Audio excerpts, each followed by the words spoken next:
Oke, baik, teman-teman semuanya, pada video kali ini kita akan membahas ya beberapa blok yang ada di Simulink atau MATLAB itu ya. Setelah pada video sebelumnya kita sudah membahas tentang bagaimana sih hubungan antara Simulink dan MATLAB.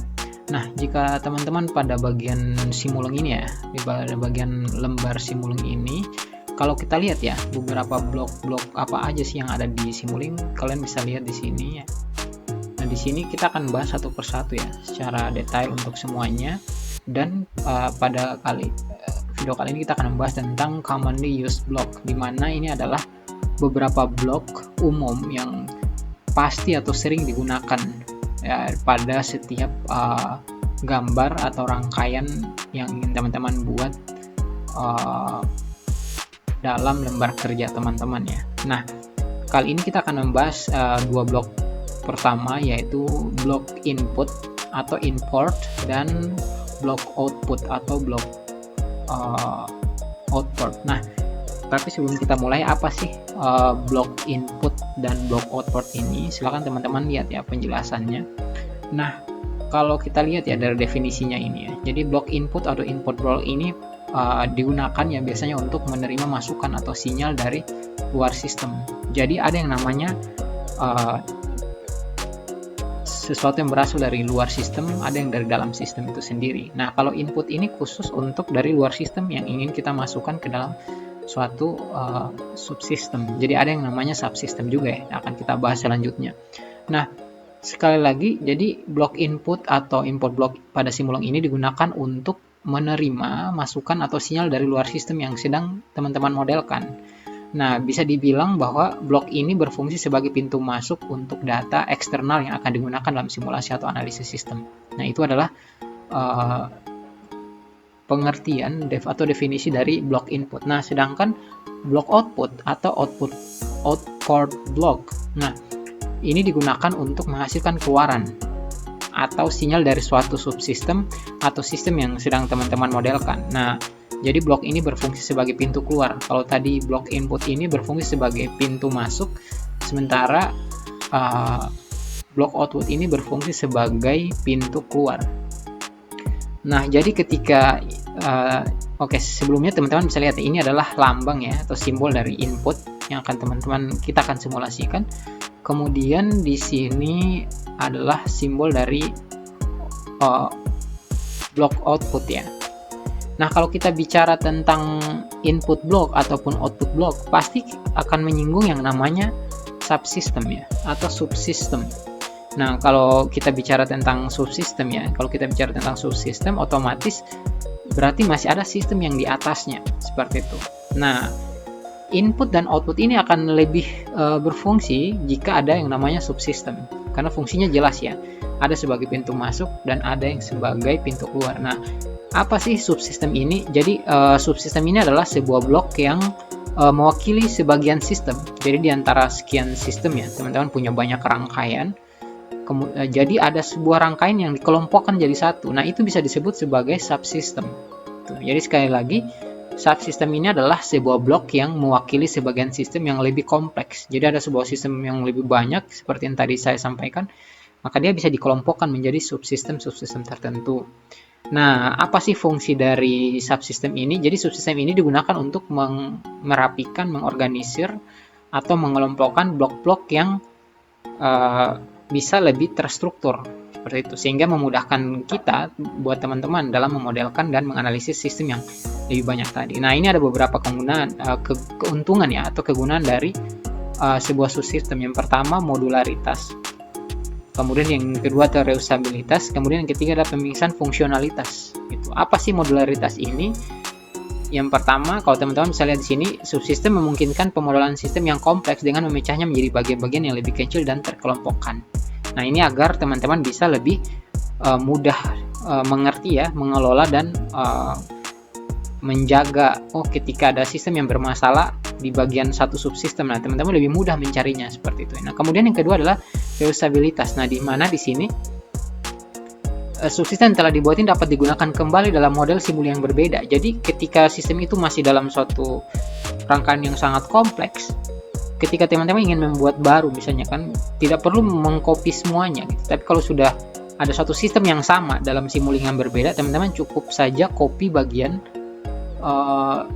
subsistemnya. Itu lebih mudah daripada di copy semua kemudian dihapus satu persatu lagi yang tidak diperlukan. Nah, itu bisa membuat kita mempercepat proses kita mengembangkan rangkaian lebih lanjut. Kemudian yang terakhir adalah pemisahan fungsionalitas, ya, di mana subsistem memungkinkan pemisahan fungsionalitas yang lebih berbeda dalam sistem. Misalnya nih ya, kita bisa membuat subsistem untuk mengimplementasikan sebuah logika kontrol, sinyal atau algoritma tertentu. Nah, ini bisa memudahkan kita dalam melakukan pengujian seperti itu. Nah, untuk cara memahami input dan output blok ini atau subsistem ini, kita akan coba langsung saja ya, membuka Simulink kita ya teman-teman semuanya. Nah, kita kembali lagi ke bagian Simulink kita. Nah, ini ada lembar ini ya. Untuk cara membuka Simulink, teman-teman udah pada paham ya pada video sebelumnya. Nah, sekarang ini kita akan membuat sebuah rangkaian sederhana ya. Taruhlah misalnya kita akan punya sebuah rangkaian listrik ya. Kita akan mencari tegangan ya. Kita akan mencari tegangannya. Di sini saya perbesar ya.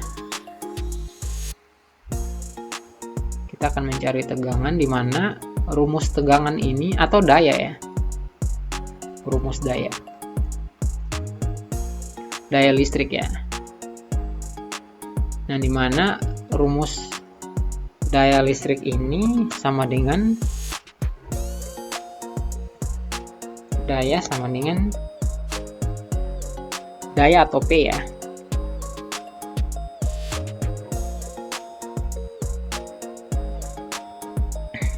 Daya atau P sama dengan V dikali I.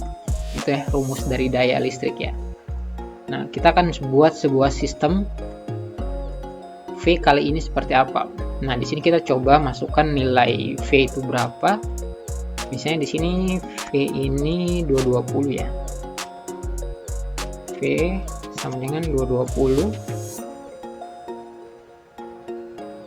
Sementara I sama dengan misalnya 10. Nih ya. Nah, ini nilai dari V ya.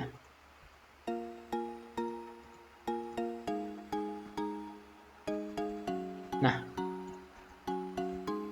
oke, kita akan coba buat sebuah sistem untuk V sama dengan 20, I sama dengan 10. Nah, kita coba masukkan nilai V ini ya pada blok konstan. Ini akan kita pelajari ya. Kita hanya ingin mengetahui apa sih yang dimaksud dengan input, output, atau apa yang dimaksud dengan subsystem. Nah, ini kita coba buat nilai V sama dengan sini 220.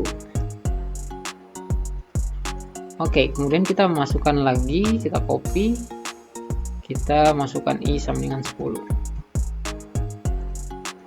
Nah, kemudian kita coba buat perkaliannya dengan memakai product block ya.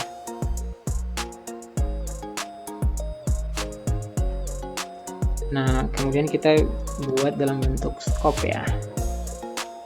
Maksudnya hasilnya ya, atau kita tambah lagi display di sini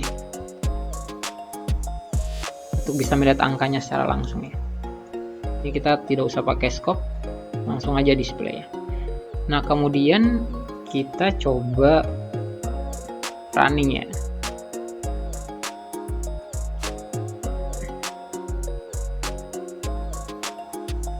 Nah, di sini kelihatan hasilnya itu 2200 ya. Nah, ini bisa dibilang adalah yang namanya sistem ya. Terus bagaimana subsistem itu bekerja gitu? Bagaimana, apa sih yang dimaksud dengan subsistem ya?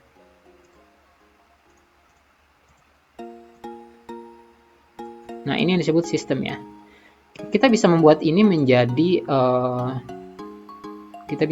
menjadi sebuah subsistem yang lebih sederhana ya.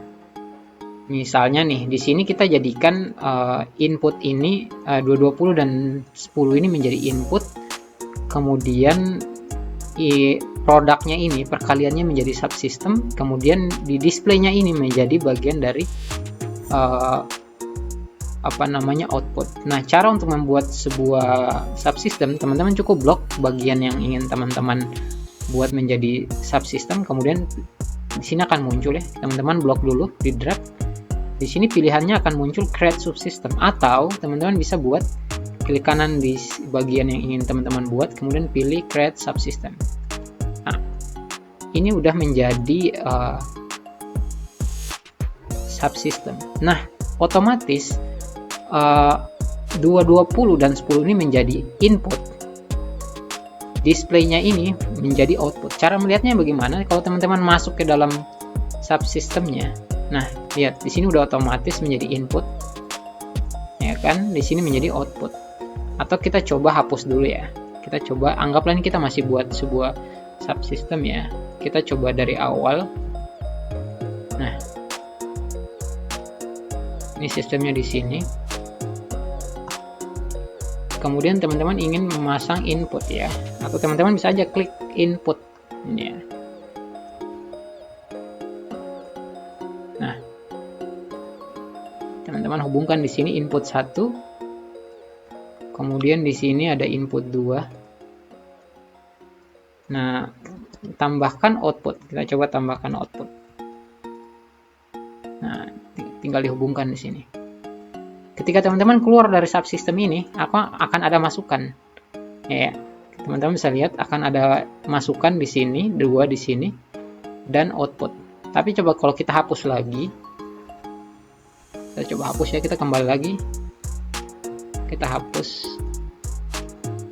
Nah, kalian lihat tidak ada masukan atau keluarannya ya. Kita coba pasang kembali. Nah, ini adalah subsystemnya. Ini yang disebut dengan subsystem. Artinya sistem yang tadi yang kita buat, kita bisa kelompokkan dia. Nah, di sinilah kita bisa masukkan nilai dari input. Misalnya di sini adalah V. Kita masuk tadi 220. Kemudian di sini ada I. Kita kasih masuk di sini nilainya 10. Kemudian di bagian output ini kita tampilkan dalam bentuk display. Oke, kita coba running.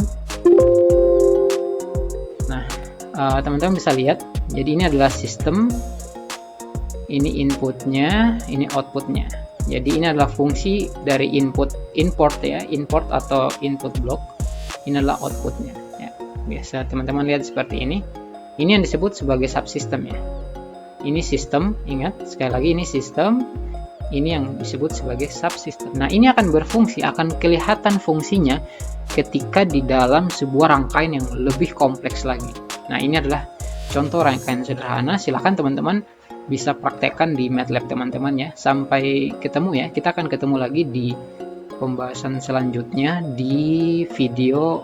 Kita masih pada tahap membahas tentang blok umum ya. Yang tadi sudah kita bahas sebelumnya, blok umum yang biasanya akan digunakan di setiap rangkaian di Simulink ya. Sampai ketemu di video selanjutnya.